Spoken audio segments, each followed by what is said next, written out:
Eh bien, que le Seigneur vous garde, que le Seigneur vous bénisse. Alors, j'étais en train de regarder dans la parole du Seigneur et je méditais un peu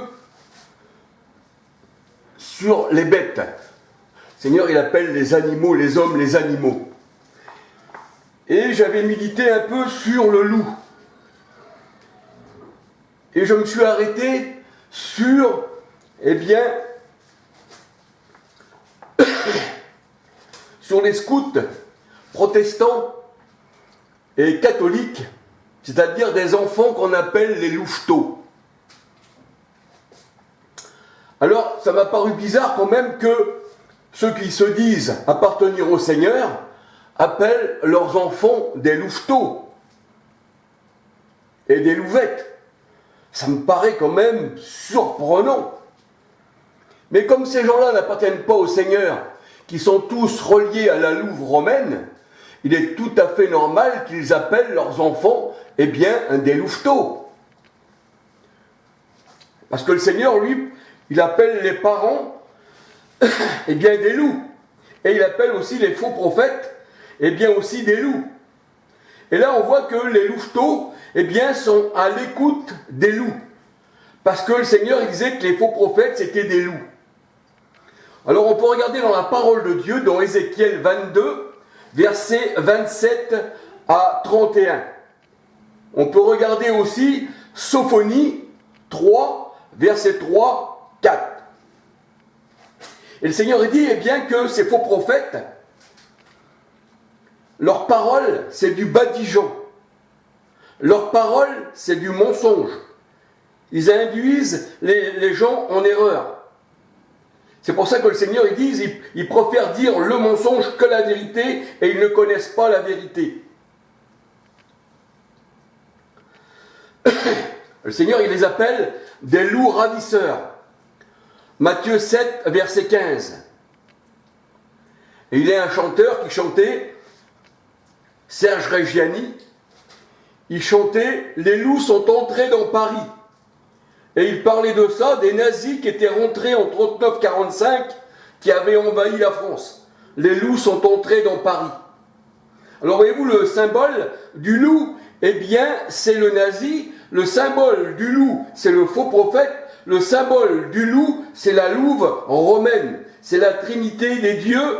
C'est le triangle franc-maçonnique jésuite qu'on appelle le loup, eh bien, dévoreur de brebis. Le Seigneur, il dit, le loup, eh bien, il vient pour dévorer les brebis. Jean 10, verset 12. Et la parole de Dieu nous dit que le Seigneur Jésus-Christ a envoyé ses brebis au milieu des loups. Matthieu 10, verset 16. La parole de Dieu dit encore qu'il y a des hommes sournois que le Seigneur appelle les loups. Eh bien, le Seigneur dit, ces gens-là vont s'introduire parmi vous pour manger le troupeau. Acte 20, verset 29-30.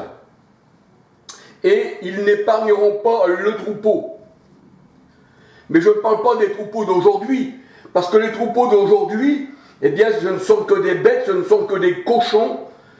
Et aujourd'hui, eh bien, nous trouvons que des loups qui guident, eh bien, ces assemblées. Et c'est pour ça qu'ils appellent leurs enfants des louveteaux. Alors, ça me paraît étrange, bien que dans un autre sens, ça ne me paraît pas non plus trop étrange, voyez-vous, c'est à prendre à contresens. Pourquoi ? Parce que ces gens-là, le Seigneur, il les appelle des loups. Et toutes ces assemblées, nous voyons que, eh bien, cette louve romaine, elle a plusieurs mamelles. Et là, nous voyons qu'il y a Romus et Romulus. On pourrait dire protestants et catholiques, ils sont tous à la même mamelle. Et nous voyons qu'elle a plusieurs mamelles, ça veut dire que les religions, eh bien, sont pendues à sa mamelle. Ils boivent du lait frelaté, comme dit le Seigneur. Alors, voyez-vous, c'est pas question de critique, mais c'est quand même étrange de prendre un an et le donner à ses enfants, les appeler les louveteaux ou les louvettes, Alors que la parole de Dieu, elle dit que le loup, il vient pour détruire, il vient pour égorger. Et que le Seigneur, il dit que le loup, c'est le tueur de brebis. Alors c'est quand même étrange.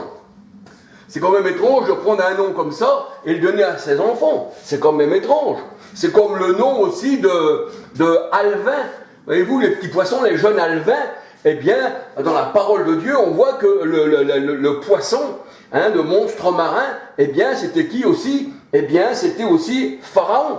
Voyez-vous?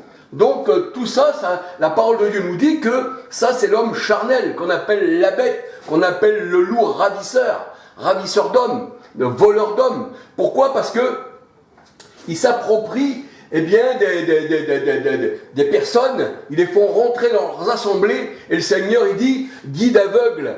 Un aveugle peut-il en guider un autre? Et le Seigneur dit, s'il y a un trou, eh bien, l'aveugle, aussi bien que celui qui le guide, ils sont tous les deux aveugles, et ils tombent tous les deux dans le même trou. Voyez-vous? Donc, s'il y a une fosse, eh bien, ils tombent tous deux dedans. Donc, ce sont des aveugles qui guident des aveugles, et comme le Seigneur nous dit, on reconnaît l'arbre à son fruit.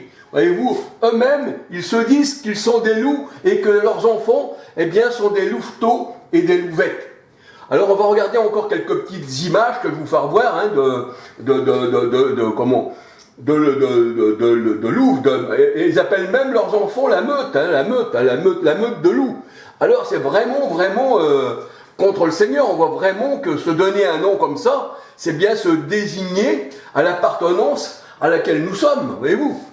Alors, on va passer tout à l'heure, eh bien, à quelques petites photos que je vais vous faire voir, mais je voulais partager ça avec vous, pour éveiller un peu les consciences. On ne peut pas donner des noms comme ça, eh bien, aux enfants de Dieu. On ne peut pas dire que c'est des louveteaux, on ne peut pas dire que c'est des loups. À ce moment-là, eh bien, on se met contre la parole de Dieu qui nous dit, eh bien, méfiez-vous des loups. Alors, on doit se méfier de ces gens-là, voyez-vous. Donc, ayons les yeux ouverts et surtout l'esprit ouvert, et que le Seigneur, eh bien, il nous garde de nous préserver, eh bien, des loups. Alléluia. Alors, on va passer, si vous le voulez bien, encore à quelques petites photos. Je vais vous faire voir que les enfants, eh bien, c'est des loups, c'est une meute. Ils ont même pour emblème le loup. Et on voit que vraiment, à qui on a affaire quand on voit ces photos. Alléluia. Et que le Seigneur vous bénisse. Alors, la prochaine photo. Alléluia.